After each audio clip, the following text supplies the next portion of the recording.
It's non-farm payrolls day. So let's talk a little bit of what may happen with stock indices, because I think that's where the most interesting setups are today. Earlier in the week, I said, we could turn bearish on Euro USD and GBP USD, so that obviously worked out fine so far, but they're bang in the middle of these channels, so they're not really that interesting to trade. On the other hand, you have something like the Dow Jones, which I've been showing on my Twitter, how we were, pushing higher, and around these levels was interesting to short sell. In fact, as we tried to spike higher here on November 2nd, I shorted myself, so I have a short position on. As we slid lower, I booked 20% of profits, but I do think we can push a bit lower. I'm also short the Aussie stock market, pretty much at the high here. And when we slid lower, I booked 20%, 25% profits here as well. It's now swinging to the upside. And I think with the non-farm payrolls today, I think as long as the numbers are not really, really poor, we could probably have stronger dollar and weaker stock markets. Now, it might be a bit weird, like why should stock markets gain on weak numbers? Well, it's because people think weak numbers, Fed less aggressive.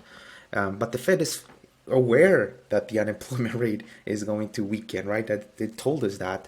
And they also think that we need to see inflation lower, and that's really what they're focusing on. So they're happy to destroy jobs. So it can be a bit confusing, and I think at the end of the day, we gotta trade lower in these stocks. I think so, independently what's going on here. So I would be very, very careful. But for the non-farm payrolls, the market thinks that we're gonna have 197,000 new jobs. Obviously, if we're higher than that, dollars, the stocks should tank straight away, and we should push a bit lower, I think. And then as well, the unemployment rate, you wanna keep an eye on that one.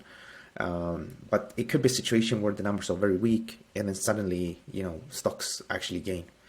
But how can we manage this then? So, for example, in the Aussie stock market, what needs to be done here if I wanted to trade this one is that we need that sort of bounce, and then we would look for the break of this channel. So you're looking at something like this, for 6,920 with maybe stops above here, which is 7,028.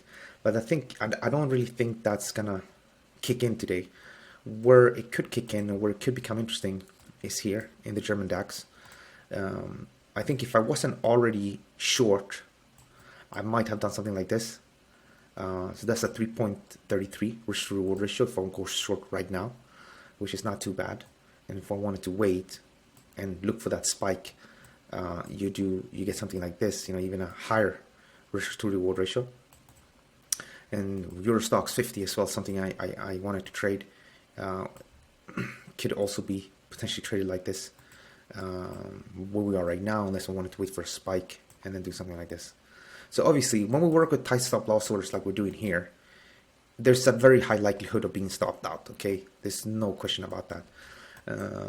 On the other hand, we stand to make a lot of return here. So it balances itself out to the benefit, actually. So in the long run, it does make a lot of sense. And from a fundamental point of view, Lagarde from the ECB yesterday, said that we're going to continue to push to raise interest rates, and inflation is not under control yet. Didn't say that literally, but if you read the statements she said yesterday, I think it was on Latvian television, she's clearly hawkish. As well, if you look at things like Jay Powell, he's also hawkish at the end of the day. And the Bank of England raised interest rates yesterday, fully aware that we're probably going to have a recession lasting 2 years. So that's where we are right now with inflation and the economy. So I don't think it's time to buy stocks just yet. And the charts are telling us the same. They're telling us to be bearish around these levels. Let me know what you think below.